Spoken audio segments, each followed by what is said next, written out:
네, 대구의 정치 1번지 수성구청장에 도전장을 던진 분을 오늘 모셨습니다. 우원식 국회의장실 정책비서관을 지냈고, 네, 더불어민주당 박정권 수성구청장 예비후보 직접 만나보겠습니다. 안녕하세요. 네, 반갑습니다. 네, 선거가 49일 남았습니다. 오늘도 네, 바쁘셨죠? 네, 많이 다니셨습니까? 예, 많이 다니고 있습니다. 이 날씨가 봄 날씨가 또 따가워서 얼굴도 까맣게 타고 103일 전부터 시작했는데 벌써 절반을 지나서 예, 종착지로 향하는데 시간 너무 빨라요. 나들이 객이 많아가지고 외부에 네. 다니실 때는 더 많아졌을 것 같아요. 평일에는 뭐 공원 쪽으로 이제 많이 날씨가 좋다 보니까 네. 있고 주말에는 외부에서 또 외부로 나가는 분들 많으시고 또 음, 수성못 같은 경우는 또 외지에서 오신 분들이 많고 그렇죠. 뭐 결혼식 오시고 관광 네. 오시고 이런 분들 많더라고요. 주말이 선거운동이니까 더 힘들어요.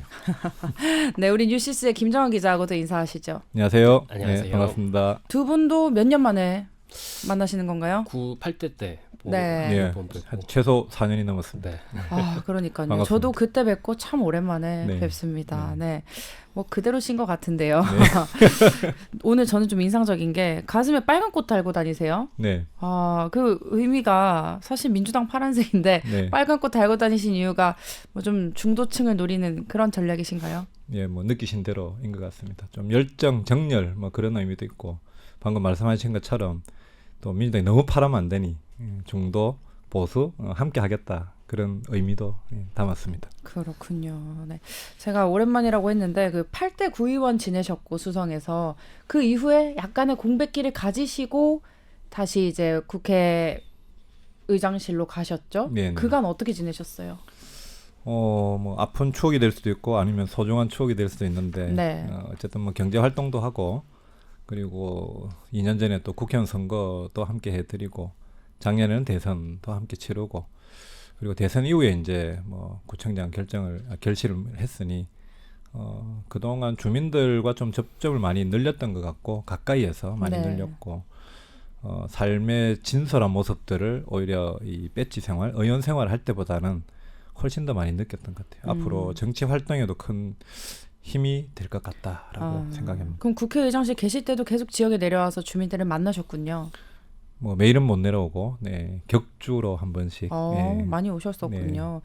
저는 좀 인상 깊었던 게 그 2022년 이후에 그러니까 의원직을 그만두시고 그 말씀하신 경제 활동이 공사장, 네. 호두과자 노점 이런 거친 현장에 계셨다고 해요. 거의 1년 가까이. 네. 왜 그러신 거예요?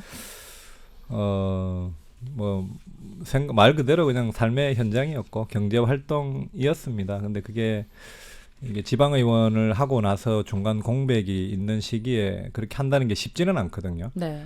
그래서 가족의 동의를 받는 게 좀 힘들었는데 마침 어린 아이들이 아빠한테 힘을 줬고 또 와이프도 당신이 하는 길에 당연히 해야 되는 일이라라는 또 용기도 줘서 그게 좀 힘이 됐고 뭐 하다 보니 이제 좀 전에 말씀드린 것처럼 저는 되게 좀 이게 불안했거든요.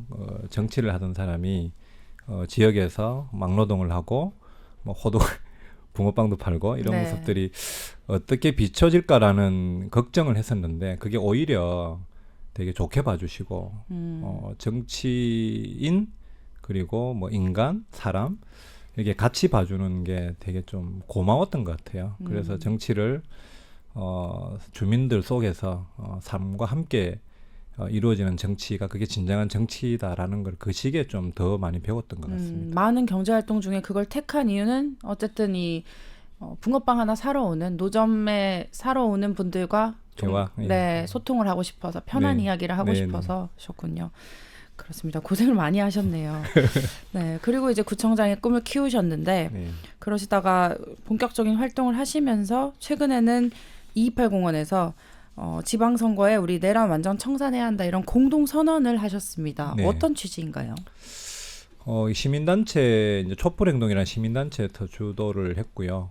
이제 지방선거 출마 예정자들 예비 후보들에게 이제 제안이 왔었고, 저는 당연히 함께 하겠다라고 동의를 했던 부분이고, 국회의장실 있으면서 뭐 온몸으로 현장에서 맨몸으로 느꼈으니 12.3 불법 계엄을 그래서 그 부분을 지역에서 우리 동네에서부터 좀 없어지게 사라지게 그런 잔재들이 남지 않도록 해야 되겠다라는 그런 취지에서 함께 하게 되었고, 그날 날씨가 조금 뭐 그렇게 좋지는 않았고, 이제 선거 기간이다 보니 아무래도 선거운동 하느라 바쁘신 분들이 많아서 네. 그렇게 많이 현장 참석은 많지는 않았고, 네. 기초의원들까지, 구청장 포함해서 기초의원들까지 동의해 주시는 예비 후보들이 좀 많았습니다. 네. 분위기를 전해주셨네요. 알겠습니다. 그리고 또 최근에 이제 대구에 큰 변화의 바람이 불고 있어요. 이제 김부겸 총리가 대구시장 선거에 참여를 하면서 제가 기억나기로는 후보님께서는 입장 발표도 하셨고 이거와 관련해서 예. 그쵸. 네, 그리고 최근 시장은 김부겸, 구청장 박정권 이런 슬로건 기초단체장 후보들이 많이들 내걸고 계시는데요. 네, 일명 원팀이 된다고 봅니다. 원래도 인연이 좀 있으시죠? 구의원 하실 때부터. 예, 그렇습니다. 그 전부터 한 10년 조금 넘었습니다. 네, 대구에서 2년. 오랫동안 뵌 분이군요. 네네. 그 가까이서 보고는 어떤 점을 배우셨는지, 또 이번에 이런 점들이 도움이 많이 될 것 같으신지 궁금합니다. 충분히 도움이 많이 되고 있고요. 지금은 그러니까 제가 일단 김부겸 전 총리님 말씀을 잠깐 드리면 되게 삼촌 같은, 아저씨 같은 푸근함이 좀 있고 되게 부지런하세요. 처음에 대구 선거 출마를 할 때 동네 구석구석 안 들른 상가가 없었거든요. 그 정도로 부지런하셨고, 그리고 특별히 좀 정치적으로 제가 본받아야 될 부분은 앞으로 저도 지향을 해야 되는데 다 품어요. 웬만하면 다 품고 중도, 보수까지도 품는 좀 큰 정치를 하시는 분이다라고 좀 많이 느끼고 있고 많이 배우고 있고, 저도 그래서 그런 부분은 앞으로 제 정치 인생에 큰 도움이 된다라는 생각이 듭니다. 그리고 제가 원팀으로 이제 아마 대구 전체 지방의원들 그리고 기초단체장들이 원팀으로 갈 수밖에 없는 게, 민주당은 어쨌든 대구에서 세가 좀 약해요. 약하다 보니 당연히 또 시장 후보와 구청장 후보들이 함께 정책 노선도 같아야 되고 공약도 지역별 공약, 구별 공약이 함께 또 공유가 돼야 되는 부분들이 있기 때문에 저는 같이 가는 게 당연하다 하는 생각이 듭니다. 그렇군요. 어쨌든 김부겸 후보가 그러면 표에도 실질적인 도움은 될 것 같다고 보시죠? 기대하고 계시죠? 예, 얼만큼 될지는 모르겠지만 당연히 기대가 될 거고, 또 그렇게 돼야 대구시정이 또 힘을 받을 거고, 구정 역시도 힘을 받기 위해서는 그렇게 도움이 된다고 봅니다. 기자들 보기에는 9개 구군 중에 수성구가 그래도 좀 김부겸 후보가 가장 크지 않겠냐 보지 않나요? 저도 그렇게 생각합니다. 또 의원을 김부겸 총리가 지내셨던 곳이니까요. 그렇죠. 감사합니다. 근데 언론 분들이 그런 말씀을 좀 많이 하시는데, 만약에 한 명이 된다면, 한두 명이 된다면 1순위가 수성구이지 않을까라는 기대를 좀 주시는데, 저는 솔직히 부담이 돼요. 아니, 아주 부담되실 것 같아요. 그렇다면 이제 대구에서 이제 민주당 후보로 활동하는 게 이제 쉽지 않다일 것 같은데, 요즘 이제 체감하는 시민들 반응이 어떨까요? 제가 저녁 시간에 가게 상가를 많이 들어가요. 그러면 뭐 예를 들어 10팀 정도가 있으면 다 그냥 괜찮은 인상을 보여주세요. 그리고 심지어는 이건 제가 조금 돌려서 말씀을 주시는 것 같은데, 축하드립니다. 이 말씀을 먼저 하시거든요. 그래요? 벌써 축하 인사를? 그러니까 저는 그게 진심은 아닌 거라고 생각을 해요. 이제 국민의힘을 지지하시는 분들이 서운해서 그래 너가 민주당 잘해봐라 라고 좀 읽히는 뉘앙스가 좀 있더라고요. 그리고 뭐 대부분은 이번이 좋다, 분위기 좋다라고 이제 말씀을 해주시는데, 뭐 여러 번 저도 선거를 해봤지만 끝날 때까지 끝난 게 아니고 마지막에 막판에 또 어떤 변수가 있을지도 모르고, 이게 어쨌든 아직까지는 인물보다는 정당을 좀 선호하는 부분이 있다 보니 막판에 어떤 또 큰 이벤트가 있지 않을까라는 긴장을 늘 하고 있습니다. 알겠습니다. 류현정의 마이콘, 지금 더불어민주당 박정권 수성구청장 예비후보와 이야기 나누고 있습니다. 말씀하신 막판 변수, 어쨌든 지금 국민의힘은 후보가 안 정해졌잖아요. 네. 누가 가능성이 제일 크다고 보십니까? 김대권 현 청장인가요? 글쎄요.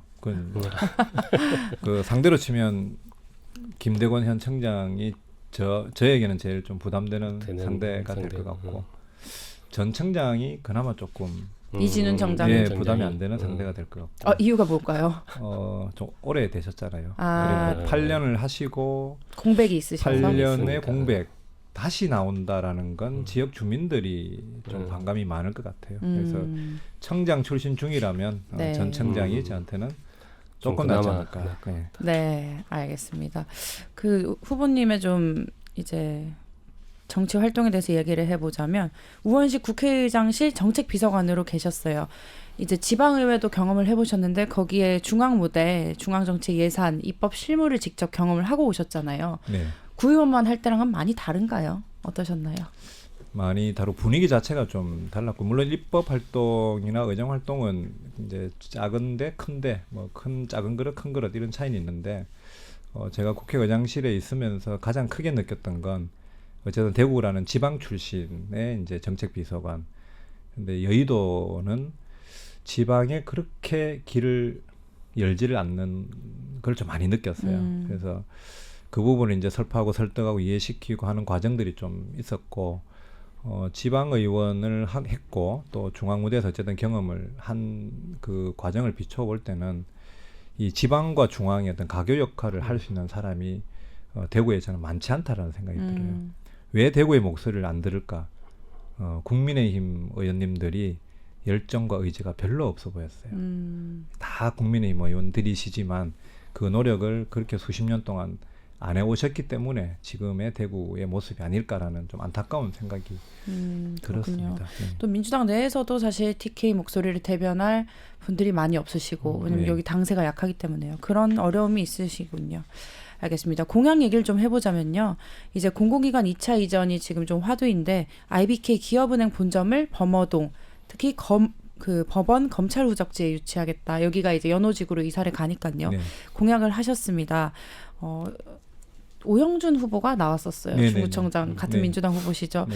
오영준 후보도 지금 기업은행 본점 유치 공약으로 걸었는데 그때도 네. 여쭤봤어요. 네. 상호 충돌하는 거 아니냐 했더니 일단 많이 해야 어디를 하든 대구에 와야 되고 대구에 오면 그때 우리가 당선된 뒤에 얘기할 수 있다. 그런 측면에서 상의하시고 낸 공약이세요. 네, 서로? 맞습니다. 공약 발표는 먼저 오영준 후보께서 하셨고 한 일주일 뒤에 한 일주일 안 됐을 겁니다. 그 정도 뒤에 제가 상의를 하고 그때 아마 말씀드린 게 방금 말씀하신 것처럼 일단 대구에 유치를 하자. 그리고 대구에 와야 대구 어디에 온다는 건 결정이 안 되기 때문에 대구 온다는 게 기정사실화되면 그때 이제 장소를 정하자. 농담으로 되는 후보가 가져가는 걸로. 네, 일단 가능성을 여러모로 많이 열어놔야 된다. 이런 여러 목소리를 말씀이신데. 내야죠. 함께 목소리를 내야. 예, 네. 대구가 안 그래도 외면받고 있는데 거기에 다른 목소리를 내면은 오히려 또 예. 수성구의 강점은 어떤 걸까요? 신용보증 기금과의 뭐 시너지? 범어동 법원검찰청 후적지를 제가 콕 집어서 말씀드린 거는 이게 범어동 일대가 어쨌든 금융 중심지이고 그리고 1차 지방기관 공공기관 이전을 혁신도시로 했잖아요. 네. 근데 이제 그걸 좀 교훈 삼아서 이게 실패라기보다는 아직 미정착 단계이기 때문에 그 직원분들 그 공공기관의 직원분들이 대구에 정착을 못해요. 그러다 보니까 지금도 가면 금요일 저녁 평일 저녁 때문에 되게 휑하거든요. 다 떠나시죠. 그렇죠. 그게 이제 그게 현실이기 때문에 정주 여건이 가장 좋은 곳, 교통 인프라, 그다음 교육 인프라, 문화 인프라, 그리고 주거까지 되어 있는 곳이 저는 범어동이다. 그리고 일대에 이제 금융권이 형성이 되어 있기 때문에 행정도 마찬가지고. 그래서 저는 범어동의 법원 검찰청 후적지 어차피 옮겨갈 거니 그 자리가 맞다라는 생각이 들고 신용보증기금과는 이게 어떤 공간의 그런 문제가 아니고 관계의 문제라고 생각을 하고 있습니다. 네. 뭐 거리가 멀다고 그 소통과 협치가 잘 안 되는 것도 아니고 네. 그래서 가장 이렇게 안착해야 될 적당한 장소, 가장 좋은 장소를 찾는 것이 찾아서 저희가 제안하는 것이 대구 유치하는 최선의 방법이다라는 네. 생각에서 제가 말씀을 그 드렸습니다. 말씀하신 좋은 정주 요건 사실 기업은행 직원들이 이제 내려와야 되니까요. 그 직원들의 반발을 좀 무마시킬 수 있는 네. 그런 점에서는 굉장히 이점이 있네요, 범어동이. 근데 이제 제가 후보님의 공약을 이제 검토를 보니까 이제 뭐 물론 이제 지금 49일이 남아서 조금 뭐 있긴 하지만 사실 후보님의 공약이 이제 거점 개발 구상이 되게 강하더라고요. 예, 예. 근데 이제 수성구에서는 이제 지산 건물, 파동, 중동, 시지 이쪽에 있는 노후 생활권을 어떻게 챙길 거다라는 공약이 없어서 네. 혹시 그런 생각이 있으신지? 예, 있습니다. 있고 지금 제가 하나씩 발표를 그때 출마 선언할 때 한 8가지 정도를 발표를 했던 부분은 정책적인 공약들이었고 수성 갑을 지역이 어쨌든 편차가 좀 격차가 있거든요. 그 부분은 일단 교통 인프라부터 좀 먼저 우선이 돼야 되고 재개발 재건축 같은 경우에는 구청에서 어떻게 먼저 하자라고 이렇게 통행을 해버리면 지역민들의 민심을 받아 안기가 좀 힘들어요. 그래서 그 지역의 어떤 생각들을 모아서 구청이 지원할 수 있는 행정적 절차, 법적 절차에 대한 좀 서포트를 하는 게 구청의 역할이라는 생각이 들고 교통 인프라 뭐 말씀드린 그 부분은 제가 아마 공약에 지금 들어있는데 그 3호선 연장 그 수성 남부선은 제가 아직까지 좀 고민 중입니다. 이거는 진짜 지역의 여론도를 좀 봐야 될 것 같고 용지역에서 혁신도시까지 이어지는 3호선 연장은 그 지역 분들하고 얘기를 더 해서 요거는 공약에 넣을 거고 또 대구시와 정부와 또 함께 협조를 해야 될 그런 근데 3호선 연장은 제가 알기로는 수요가 안 나와서 몇 번이나 좀 시도를 했다가 실패했는데요.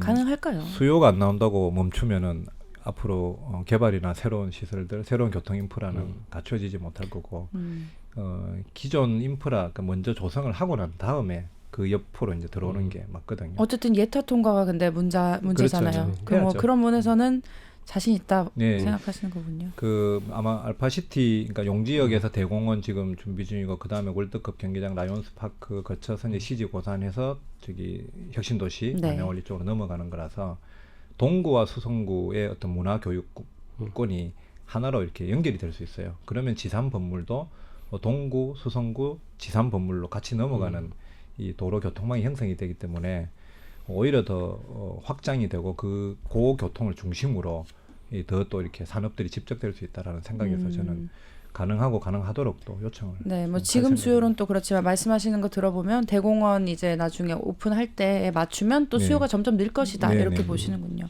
알겠습니다. 그리고 후보님께서 여러 공약을 내주셨는데요. 이제 알파시티에 대한 뭐 발전 계획, ICT 기술 발전 계획 이런 부분들. 내가 집권 여당의 후보기 때문에 할 수 있다 생각하시고 이런 부분들을 내신 거죠. 저희가 내용을 보면 뭐 AI 반도체 실증밸리 구축 사실 구청장 혼자 하기에는 굉장히 버거운 사업 같거든요. 맞습니다. 샤우팅을 하는 겁니다. 모든 공약은 혼자 할 수 없어요. 예, 뭐 지방 의원들도 마찬가지고 기초단체장, 대구시장도 혼자 할 수 있는 공약은 없습니다. 정부 정책과도 맞물려야 되고 그래서 지금 정부가 이재명 정부가 지역균형 발전을 얘기하고 있고 대구를 AI 로봇 또 수도로 만들겠다라고 얘기를 하고 있고 그게 이제 수성구가 돼야 된다. 그리고 저희는 기존 수성 알파시티라는 아주 그 연구 집적 단지가 있기 때문에 이걸 더 확대해야 되고 그런 이 벨트를 만드는 게 대구의 100년 먹거리를 만들 수 있는 시작점이 여기에서 시작될 거다라는 거죠. 그래서 물론 향후 이제 정책과 공약을 추진하면서는 또 과정이 필요하겠지만 대구시와 정부와 함께 또 맞춰가야 되고 대통령께서 당선되시고도 알파시티 쪽에 ICT 기반한 연구 집적 단지에 되게 관심을 많이 보이고 있고 국무총리께서 직접 내려오셨고 산자부 장관도 내려오셨고 네. 그러니까 그만큼 관심을 가지기 때문에 저희가 계속 목소리를 내야죠. 네, 또 후보님께서는 이재명 대통령 이번 대선 때 말고 지난 대선 때에도 굉장히 열심히 도우셨던 걸로 기억이 예. 납니다. 그렇죠? 대통령하고의 각별한 인연도 있으실 것 같은데 네. 혹시 수성구청장이 되면 수성구에 뭐 많은 발전이 가능할 수도 있겠습니다. 제가 되면 전화 바로 오지 싶은데요. 대통령한테 직접이요?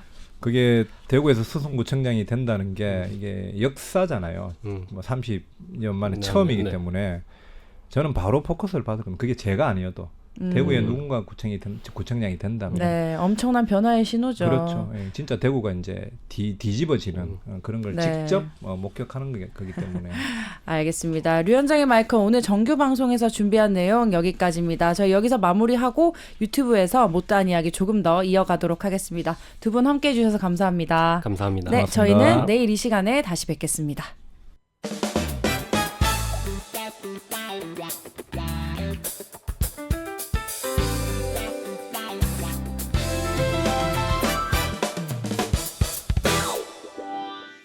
네, 마이크는 이제 오프했고 유튜브 온 했습니다. 뉴시스의 김정화 기자, 박정권 수성구청장 예비후보 계속 함께 해주고 계십니다. 다녀보니까 오랜만에 그래도 수성구의 후보로서 뛰시는데 많이 알아봐 주세요. 박정권이라서 알아봐 주시는 분들은 이제 제가 4년 전까지 지방행원을 했기 때문에 알아봐 주시는 분들이 계시고, 또 그렇지 않은 분들은 이제 언론을 통해서 또 요즘 보도가 좀 되고 있나 봐요. 그래서 알아봐 주시고 많이 알아봐 주세요. 근데 이름이 좀 특이하잖아요. 네. 네. 정권. 네. 그렇습니다. 네. 그리고 아까 여론조사 얘기를 소개를 해주셨는데 아직까지는 지지율이 좀 낮게 나오시잖아요. 최종적으로 점점점 올라가겠다고 생각하세요? 그 목표치가 있으실까요? 목표치는 50.1%가 목표치가 당연히 돼야 되죠. 예. 근데 처음 이제 다자구도기 때문에 지금 첫 여론조사 27, 어떤 데 30까지로 나왔는데 저는 더 올라갈 거라고 생각을 하고요. 그게 김부겸 전 총리 지금 대구시장 후보 선언하기 전 여론조사였고 최근에 한 게 아마 하나 있었는데 그것 역시도 다자구도기 때문에 다자구도하고 양자구도는 다르거든요. 그래서 충분히 올라갈 가능성은 아직 많이 남아있다라고 생각합니다. 오히려 양자가 되면 저쪽이 집결하면서 좀 불리해지시는 거 아니에요? 꼭 그렇지만은 않아요. 양자구도가 되면 다자 5인 중에 또 사람을 보고 정책을 보고 선택하시는 분들이 있거든요. 그래서 저희가 왜 3자구도라서 유리하다, 양자구도라서 불리하다, 저는 그렇게 안 봅니다. 양자구도가 오히려 더 서로가 결집하고 서로가 이제 이 상대를 보기 때문에 양자구도가 한번 해볼 만한 그런 구도라고 생각합니다. 네, 그래서 국민의힘 안에서 사실 아직도 좀 정리가 안 되고 있고 굉장히 좀 늦게 되는 것 같아요. 이런 점이 후보님께는 도움이 되나요? 당연히 도움이 되죠. 유리하신가요? 저는 준비되어 있고 준비하고 있고 계속 직진하고 있는데 저쪽 후보들은 아직도 내부에서 지금 뭘 하고 있는지 모르게 잘 안 보여요.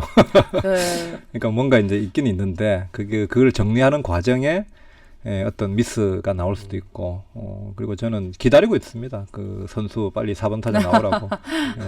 그렇군요. 알겠습니다. 우리 김정화 기자도 뭐 궁금한 게 있으세요?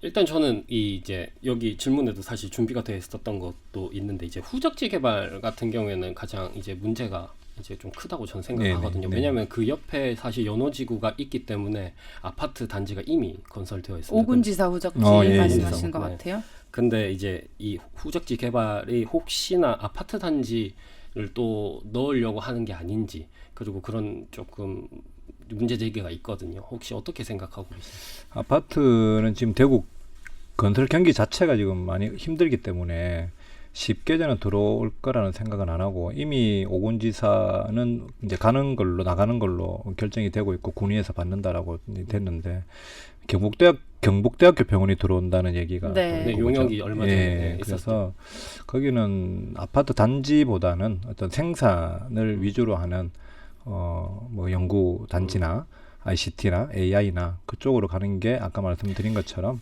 좀 더 미래를 볼 수 있는 그런 거지 않을까라고 이게 생각합니다. 또 연결된다고 생각하는 게, 제가 이제 구계구건보다는 사실 대구 지역에 있는 이제 구군 중에서 산단이 없는 지역이 사실 수성구거든요. 맞습니다. 예. 근데 이제 그 수성구에서 산단을 없다 그러면 이거를 좀 더 개발한다는 게 이제 지금 후보님의 공약 중에 수성 알파시티랑 연결이 되는 것 같은데, 이거 아까 전에 이제 뭐 한번 말씀은 했지만 이게 구청장으로서 저는 되게 힘들고 많은 것들의 공약들이 이게 구청장으로서 힘들다는 생각이라서 권한이 상당수가 대구시에 있기 때문에 거기에다가 이제 상대 캠프 후보에서는 이렇게 비난을 하시더라고요. 이거 너무 이제 그냥 포퓰리즘 아니냐, 그냥 지르고 본다는 거 아니냐라고 하시던데, 혹시 거기에 대해서 답변을 할 수 있으실까요? 그런 말씀을 하신 분들 누군지는 모르겠지만 그분들도 구청장을 하셨던 분들도 있을 거고 또 하고자 하셨던 분도 있을 건데요. 공약을 지키는 게 약속입니다. 근데 지금 대구시장 후보가 김부겸 후보가 대구시장 후보가 되었고 당선 가능성이 어쨌든 지금은 있는 부분이고, 그래서 구청장 혼자는 할 수 없습니다. 하지도 못하고 권한이 없죠. 근데 그 권한을 주민들의 힘으로, 구민들의 힘으로 이 권한이 생길 수 있도록 만들어야 되는 거죠. 그래서 이런 정책 제안이라고 보시면 되는데 후보이기 때문에 공약으로 나가는 거죠. 근데 그거를 지키기 위한 과정은 4년이 될지 그 출발점을 4년 안에 만들어 놓고 그 이유가 될지는 흘러가는 과정 속에 있는 거고 핵심은 그거죠. 수성구가 베드타운이고 수성구는 부동산 도시고 그리고 수성구는 방금 말씀하신 것처럼 산업 단지가 없어요. 유일하게 없습니다. 소비 도시예요. 맞습니다. 그러면 앞으로 수성구는 뭐가 있어야 되냐? 저는 그 점을 얘기하는 거거든요. 그러려고 하면 수성 알파시티가 원래는 의료지구가 들어오기로 했어요. 맞습니다. 원래 그분들 클러스터였습니다. 누가 했습니까? 저희가 한 거 아니에요. 그분들이 해놓고 뭘 했어요 지금? 그리고 지금 알파시티에 들어와 있는 그 기업들, 연구기관들 다 저기 남구에 있던 계명문화대학교 안에 있던 그분들이에요. 근데 스스로 지금 자생적으로 크고 있는 거예요. 근데도 지금 현 대구시, 그전 대구시는 거들떠 보지도 않았습니다. 그게 현실인 거거든요. 저는 그런 거를 바꿔야 된다라고 생각을 하는 거예요. 그래서 네. 공약에 대한 그런 의지가 있는 겁니다. 특히 뭐 국회의장실에서 있으셨으면 의원들과의 관계가 굉장히 좋으실 텐데 이게 네. 정부 정책도 중요하지만 사실 입법이 많이 따라와야 되는 네네. 부분이라서 그런 부분에서도 내가 강점이 있다 이런 그렇죠. 어필을 하시는 예, 거죠. 일단은 뭐 짧은 시간이었지만 어쨌든 그런 관계를 맺었고 지역에서 또 여의도에 있었기 때문에 그분들을 계속 찾고 인사하고 뭐 얼마 전에 출판 기념회 때도 의원님들께서 많이 또 응원도 보내주시고 했기 때문에 그리고 중요한 건 대구에 관심을 가져달라는 거잖아요. 그리고 대구 출신 국회의원들이 있습니다. 10명이 넘는 국회의원들이 있고 그분들도 목소리를 내주셔야 되고 그걸 샤우팅을 하는 게 이제 구청장 그리고 지역의 국회의원들 그리고 시장도 마찬가지고 그걸 지금 전혀 안 했기 때문에 이제 그렇게 공약을 네. 생각할 수도 있죠. 네, 그 민주당에는 지금 이제 현역 지역 국회의원은 안 계세요. 그 나중에 유세하면 좀 도와주실 만한 의원님도 계세요. 현장에 오실 분들. 일단은 민주당에. 우원식 국회의장님께서 5월 30날 임기가 끝납니다. 네. 그 정치 전에 활동을 해도 됩니다. 그 그래서 뒤에 오셨으니까요. 며칠 안 남은 시기에. 그 전에는 못 오실 것 같고 6월 1일, 2일 중에는 무조건 오시기로 하셨고 그리고 정식 선거운동 기간에는 지금 대구시장 캠프로도 의원님들 모여 드시고 저희 지역에 또 삼선 국회의원 계시잖아요. 권칠성 의원님도 계시고 네. 그래서 그분들 이상식 의원님도 계시고 해서 임미 의원님도 있고 저는 요청을 할 거고 그분들이 또 오시기로 해 주셨으니까 네. 적당한 시기에 마이크 넘겨드리고 대구의 변화를 수성구에서 만들어 달라라고 또 요청을 해야죠. 네. 알겠습니다. 오늘 보니까 되게 꿈이 크시고 지금 계획이 아직 야무지신데 과연 최종적으로 득표율이 얼마나 나올지 저희도 매우 궁금합니다. 네. 알겠습니다. 저희 오늘 유튜브 이야기 여기서 마무리하겠습니다. 함께해 주셔서 감사하고요. 나중에 결과를 보는 날 한번 연락드릴 수 있도록 또 혹은 최종 후보가 정해지면 네, 저희 아직 최종 후보가 국민의힘에서 안 정해져서 저쪽 후보를 못 부르고 있습니다. 네, 네. 네, 또 저쪽에 국민의힘 후보가 오시면 후보님에 대한 질문도 한번 남겨보겠습니다. 네. 네, 두 분 오늘 감사합니다. 네, 고맙습니다. 네, 저희는 내일 이 시간에 다시 뵙겠습니다.